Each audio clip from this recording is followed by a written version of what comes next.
Una sola vez en mi vida he estado frente a un juez. Una sola vez en mi vida para pedir justicia por el crimen de mi hijo. Señor Luis, quisiera preguntarle por qué es ahora el momento de esa candidatura. ¿Por qué ahora y en qué circunstancias se dio esa candidatura? Yo he venido desde hace más o menos 3 años escribiendo columnas de opinión relacionadas con diferentes temas. En el caso de La Guajira, de manera muy particular, denunciando cosas, situaciones, llamando la atención de los órganos de control. Por otra parte, mi profesión, yo soy contador público, ha venido llevando a cabo unos trabajos, toda la comunidad contable, buscando renovar el marco normativo del ejercicio de la profesión y de la revisoría fiscal, y ahí en ese sentido también se ha considerado que yo puedo ser la persona que lidere esos procesos en el Congreso. A su vez, pues la opinión pública que me ha conocido a partir de la situación personal de mi familia relacionada con el crimen de Luis Andrés, en la medida en que pues asumí allí una postura, una actitud como debería ser, como lo haría cualquier padre de este país. La justicia en Colombia no puede ser la que se relacione con los privilegios de los magistrados, que es lo único que reclaman, sus privilegios, y en cambio no se dan cuenta de la congestión judicial, de la mora en las decisiones, en la manera como se llevan a cabo los procesos que no se resuelven, y la gente incluso hasta hay presos que todavía ni siquiera han sido condenados y llevan varios años. En fin, una cantidad de cosas, el hacinamiento, tantas situaciones. En ese tema de la justicia, señor Luis, ¿cómo usted definiría la actualidad del sistema judicial colombiano? Inoperante, por completo inoperante. La gente reclama, la gente se queja, la gente ve que no hay decisiones oportunas, la gente ve que en algunos casos incluso hay tendencias en un sentido de llevar a cabo mayor rigor más que en otras, y habiendo incluso responsabilidades en todas partes. Desde el Senado, ¿cómo lograría usted darle un cambio a este sistema judicial?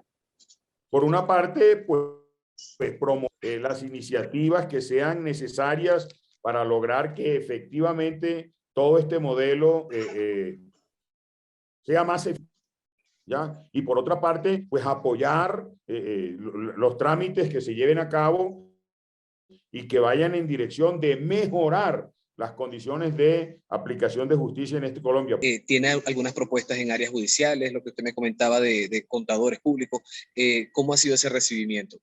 Llego a este escenario, pero no es para hacerme eterno en él, no es por mucho tiempo, porque soy de los que piensan que eso debe tener un límite. La participación del ciudadano en el Congreso no puede ser como se ha venido dando, con base en una relación de castas familiares, como si esto fuera una monarquía, sino que eso tiene que tener unos términos. Hace poco leí una noticia de usted, que usted hablaba sobre la corrupción en La Guajira y planteaba que llegar al Senado, pues haría todo lo posible como para disminuir estos hechos en el departamento. En el caso de la corrupción, ¿qué tiene? ¿Cuáles serían sus estrategias? En este periodo de gobierno, lo único que se ha podido lograr en beneficio de los órganos de control y judiciales es crear una burocracia inútil, inútil, porque se dejaron ganar la partida de la corrupción. Más de 1.000 cargos creados nuevos en la Procuraduría, más de 1.000 cargos en la Fiscalía, más de 2.000 cargos en la Contraloría, más de 1.000 cargos en la Defensoría del Pueblo, la superintendencia multiplicada su burocracia, la misma presidencia de la República, una cantidad de burocracia inútil que no ha conducido a nada. Así como vamos y seguimos, llegará el día en el cual aquí en Colombia solo se pagarán impuestos es para pagar las nóminas públicas. ¿Cómo, desde su punto de vista, cómo podría definir también el aire político en el que encuentra el país? En este momento, por supuesto, estamos en el proceso de constituir el nuevo Congreso. Y en ese sentido, yo sí invito a la opinión pública, a todos los que están en capacidad de votar, que en esta ocasión reflexionen, porque es bien importante que renovemos el Congreso, para que en el Congreso lo que haya sea gente decente, gente que no tenga rabo de paja, que no tenga prontuarios, que no tenga expedientes, que no tenga conflictos de intereses, gente que si en algún momento la Corte le inicia una investigación, no tengan por qué renunciar a su investidura y la enfrenten. Se volvió viral en las redes sociales un video de su persona donde manifestaba algunas cosas en contra del fiscal Barbosa. Pero también vemos que él reiteró su posición de acuerdo al caso familiar que usted pues, ha vivido. ¿Mantiene usted estas declaraciones? Sí, por supuesto, es que a mí me parece que no fue sino una actuación oportunista del señor fiscal, en el sentido de que, porque alguna persona reconoció el cometimiento de su delito, entonces ya considera que la fiscalía pues es lo máximo en investigación. A mí y a mi familia nos pareció una actitud, un gesto ofensivo con respecto a nosotros, a decir que si se tratara del caso de Luis Andrés lo hubiera resuelto en 20 días. ¿Cuál es 20 días? Si la fiscalía tiene cualquier cantidad de casos allí que lleva sus tiempos y ni siquiera ha sido capaz de resolver. Dylan Cruz, Lucas Villa, el dueño de Surtifruber, esta niña que murió en extrañas circunstancias también en Bucaramanga. Ahí le acaba de decir la Corte Constitucional incluso a la misma fiscalía, le llamó la atención porque llevan 9 años investigando una denuncia de Boditex y todavía no resuelven nada. Entonces, ¿de qué se viene a jactar el fiscal? Dedíquese más bien a trabajar y a sacar adelante todos los procesos que tienen a cargo, y que los mismos fiscales también, que son sus subalternos, trabajen y no se la pasen allá de flojo toda la vida. En este caso, ¿a qué se debería que engavetaran todos estos casos que no les ponen atención, pero a otros pues sí les ha puesto atención, como lo que hemos visto en el caso de Mauricio con Jonieri y la señora madre? Porque hay muchas ocasiones en las cuales los mismos operadores judiciales se prestan es para entorpecer las investigaciones o llevar a cabo investigaciones en un sentido distinto al que debe ser para proteger a las víctimas, como en nuestro caso sucedió. El primer fiscal que asumió el proceso de Luis Andrés, la intención que tenía directamente era la de archivar el proceso. En estos momentos, ¿cómo se encuentra ese caso? Está, mira lo que es, el fiscal jactándose de que en 20 días lo hubiera resuelto. Y resulta que hubo una decisión del Tribunal Superior de Bogotá el año pasado.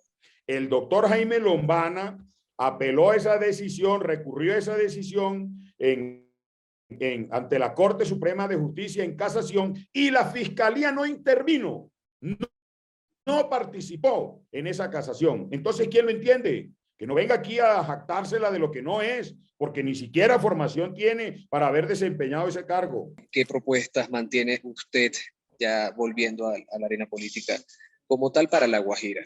En el caso de La Guajira, fundamentalmente mi propósito es que se le imprima mayor celeridad y cumplimiento a una decisión que hay de la Corte Constitucional, en la cual declaró el estado de cosas inconstitucionales en favor de la niñez guayú de La Guajira y le amparó los derechos a la salud, a la nutrición, al agua, al bienestar, a esa niñez.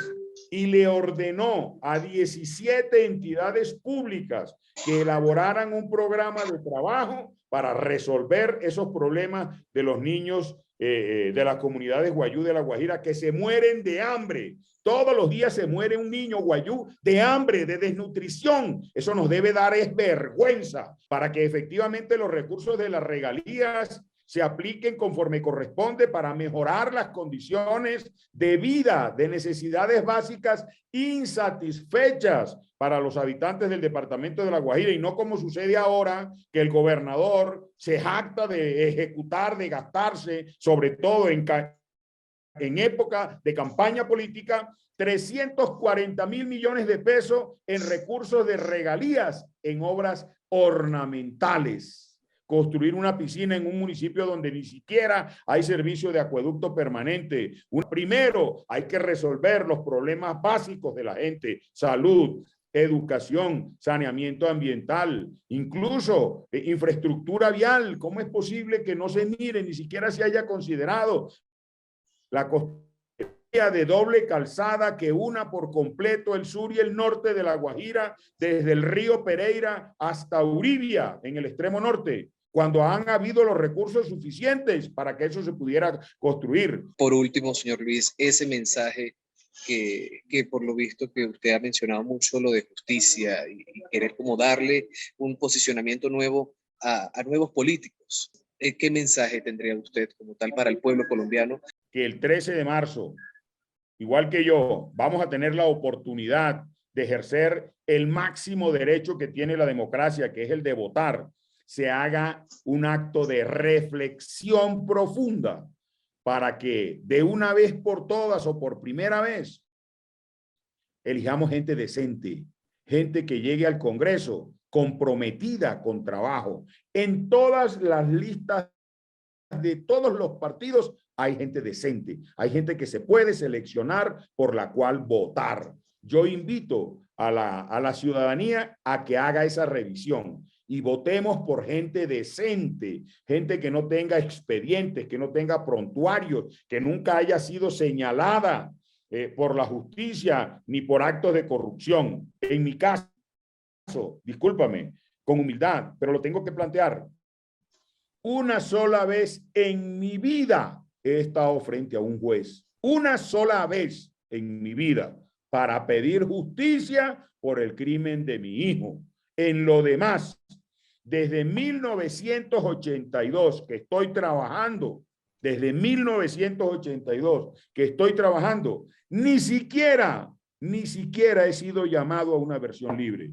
Nadie en este país puede siquiera intentar levantar un dedo para señalarme por una mala actuación mía, porque mis actos siempre han sido transparentes ante la luz de Dios y del mundo.